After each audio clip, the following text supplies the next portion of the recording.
هل لك سر عند الله بينك أنت وبين الله؟ هل لك صدقات تخفى لا يعلمها إلا الله؟ هل لك سر عند الله بينك أنت وبين الله؟ هل لك صدقات تخفى لا يعلمها إلا الله؟ السلام عليكم ورحمة الله وبركاته. ازيكم عاملين ايه؟ يا رب تكونوا بخير. ان الله وملائكته يصلون على النبي، يا ايها الذين امنوا صلوا عليه وسلموا تسليما. اللهم صل وسلم وبارك على سيدنا محمد وعلى اله وصحبه وسلم. ان شاء الله النهارده هنعمل مع بعض الستريبس بطريقه جميله قوي تعجبكم، بطريقه سهله قوي. وهنعمل مع بعض الرز بسمتي بطريقه جميله برضو هتعجبكم وسهله قوي وطعمه مميز. جربوا ان شاء الله الطريقه اللي انا هقولها لكم، ان شاء الله تعجبكم. اول حاجه معانا صدور فراخ، هنقطعها زي ما انتوا شايفين كده بالطول، وناخد اي زوايد كده زي ما انتوا شايفين بنشيلها في طبق. اقول لكم هنعمل بيها ايه دلوقتي. بناخدها بالطول كده، بنقطع الصدر اتنين من النص كده زي ما انتوا شايفين، وبعدين بقطعها بالطول تلات قطع 4 قطع على حسب حجم الصدر بتاعي، لحد ما يبقى معايا قطع طولية زي ما انتوا شايفين، وابدأ اشيل الزوايد. وهقول لكم هنعمل بيها ايه. جيب كده خلصت الكمية اللي معايا. انا كان معايا صدرين فرختين كده. هحط عليهم بقى التوابل بتاعتهم. هحط ملح، واحط البهارات بقى مشكلة. آه، هحط الاول كوباية لبن. عندك لبن حطي، عندك زبادي برضو يعني حاولي تضربيه قوي وتحطيه برضو. هنحط 1 مرقة دجاج. هنحط بقى توابل مشكلة: فلفل اسمر، كمون، كركم، كاري، جنزبيل، بابريكا، توم باودر، بصل باودر، اي حاجة عندك بتحبيها حطيها، توابل فراخ، اي حاجة عندك، 7 بهارات حطي، يعني المتوفر عندك حطي. توابل بتطعم الفراخ بتاعتي. وهبدأ اقلب التوابل مع اللبن مع مرقة الدجاج مع الملح. وطبعا ما تكتريش الملح عشان تحط مرقة دجاج، على حسب كمية تحط الملح على حسب كمية الفراخ اللي قدامك. هنقلبهم، وهبدأ اغطيهم واركنهم معايا. مثلا لو انت تعملي الاكل تاني يوم اعمليهم من بالليل. لو انت مثلا مستعجلة وعملتهاش من بالليل، حاولي تسيبيها ساعة ساعتين على الاقل، يعني عشان المكونات اللي انا حاططها تتشرب مع الفراخ، وتبدأ الفراخ بتاعتك تاخد طعم، وتلاقي الفراخ طعمها حلو واخدة من التوابل. هنعمل مع بعض الرز. هجيب حلة واحط في قلبها معلقة سمنة بلدي من اللي انا كنت عاملاها ووريتها لكم.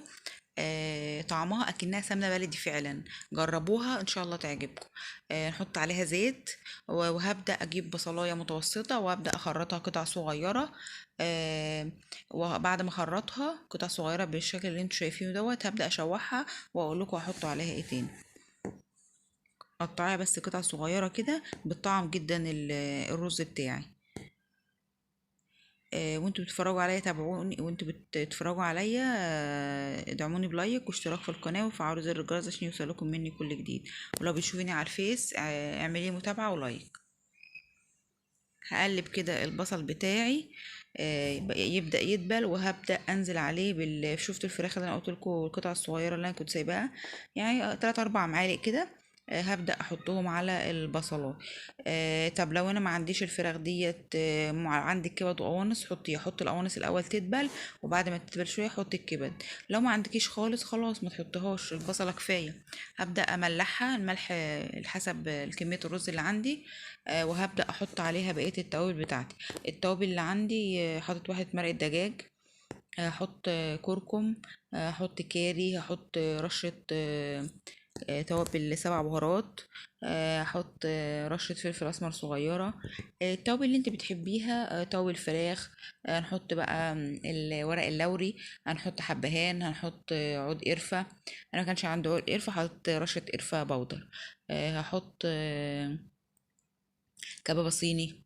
التوابل اللي انت بتحبيها، ودي رشة سكر. التوابل اللي انت بتحبيها تحطيها على رز حطيها، وبنشوحها كده تاخد تشويحة وتحميصة كده مع الزيت والسمنة والبصل والحاجات اللي انا حاططها. وهبدأ احط لهم كمان معلقتين 3 زبيب كده. انا الزبيب ما منقعوش ولا اي حاجة، وبيبقى طعمه جميل جدا. قلبتها كده مع بعض تشوحوا، واول ما تشوحوا كده وريحتهم طلعت هبدأ معايا رز بسمتي مغسول. يا ريت تجيبوا الحبة الطويلة، بتبقى طعمها احلى وبتستوي معاكي وبتبقى حلوة، وما بتبقاش الصغيرة ديت اللي هي قرب الرز العادي بتبقى مش حلوة. خليكي في الحبة الطويلة. اغسليه وما تنقعوش ولا حاجة. اغسليه وابدأي قلبيه في قلب الحاجات اللي انت حطاها. ياخد من السمنة والتوابل والبصل وكل اللي انت حطاه، وشوحي كويس. وبعد ما يتشوح كويس قوي هنبدأ ننزل عليه بالشوربة بتاعتنا. لو ما عندكيش شوربة ممكن تحطي مية وتحطي واحدة كمان مرقة دجاج. بس يستحسن لو يكون عندك شوربة. انا اما يكون عندي شوربة وما بقاش محتاجاها بحطها في علبة واحطها في الفريزر. اما اكون محتاجاها في اي وقت زي دوت مش عامله الشوربه، بقوم مطلعه العلبه واحطها تغلي على النار واخدها، يعني واسيبها تفك واخد منها. بحط كميه الشوربه على الرز، ما بحطش كميه كبيره. انا يعني بيقولوا مثلا تحط على كوبايه الرز كوبايتين ميه او كوبايه ونص، لا انا ما بحطش كده. انا بزود الرز. شفتوا الرز يا دوبك اكن رز بلدي، يا دوبك متزود له، بقوم حاطه حبه الشوربه الزياده اللي انا حاططهم دول. يعني يا دوبك مغطي الرز بحاجه بسيطه خالص، يعني زي الرز العادي بس اكتر سنه صغيره وقريب ليه كمان. لان الرز البسمتي ممكن يستوي على البخار، فانتي لما بتكتري له السوائل بتلاقيه طري معاكي وانت بتاكليه، وما بتلاقوهوش مفلفل. وما بتلاقوهوش، ممكن تلاقيه يعني فيه نسبة مية كده. لا انت جربي ان انت ما تكترلوش الشوربة بتاعته وهتشوفي هيبقى معاكي عامل ازاي. ادي كده بدأ يغلي معايا وبدأ يدخل في التشريب، بقوم موطيه على النار واسيبه يستوي معايا. دي الفراخ بتاعتي هي. انا اعتبر سبتها ساعة، لان انا كنت مش منقعها من بالليل ولا حاجة. انا قلت لكم لو انت مستعجلة عليها سيبيها ساعة على الاقل او ساعتين. هبدأ اخدها. الاول احط عليها 3 4 معالق دقيق على حسب الكمية اللي قدامك. هبدأ احط عليها الدقيق، يعتبر دي خدت معايا 4 معالق. 4 معالق دقيق، وتقومي مقلباهم في قلب الفراخ اللي انت كنت حطاه، التوابل اللي انت حطاها، وتقلبيها لما تبقى معاكي بالشكل ده، تقيلة كده، عاملة معاكي قوام تقيل. وهنبدأ كده. خلصت كده معانا. هبدأ بقى اجيب الدقيق بتاعي واوريكم هنعمل ايه. كده شايفين شكلها بدأت تنفش معايا، لانها برضو منقوعة بقالها شوية. لو هي بقالها بقى اكتر من يوم، مثلا من الليلة اللي قبلها، بتبقى احلى كمان. ده الدقيق بتاعي. نفس التوابل اللي احنا حطيناها عليها على الفراخ من الاول واحنا بننقعها هنحطها على الدقيق. برضو نفس التوابل كلها، في توابل فراخ بقى، كمون، فلفل اسمر، بتاع كاري، كركم، يعني نفس البهارات اللي انا قلت لكم، وبابريكا، كل البهارات، توابل الفراخ، اي بهارات انت بتحبيه. ولو ما عندكيش نوع معين ما تقفيش عليه. ببدا ادعك زي ما انا اوريكم كده، ادعك فيها كده عشان وانفضها، هتدينا الشكل اللي انتوا شايفينه بتاع المعرج دوت. عشان تيجي تقليها تلاقيها كريسبي كده من بره، زي اللي احنا ايه، زي اللي انت بتشتريها من بره، كريسبي كده.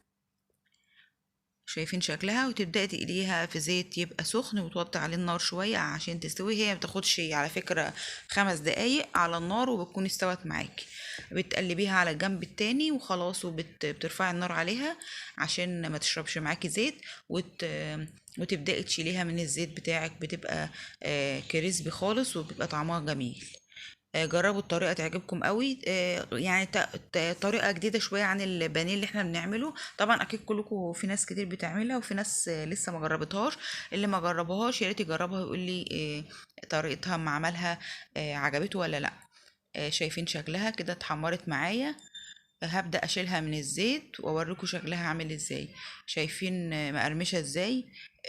شايفين باينه اصلا انها التعريجات اللي احنا عملناها ونفضناها ديت خدت الشكل بتاعها ووضعها في الزيت، تعمل معاكي قرمشه. جربوها ان شاء الله تعجبكم.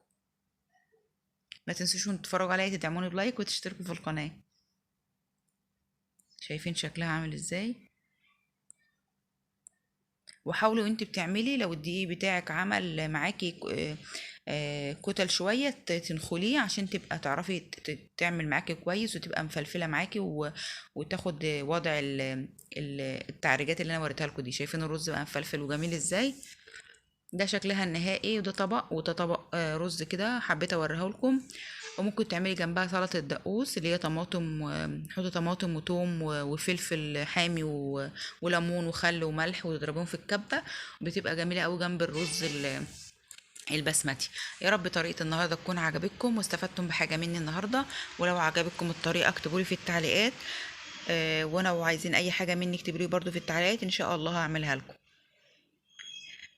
دمتم في امان الله ورعايته، والسلام عليكم ورحمة الله وبركاته.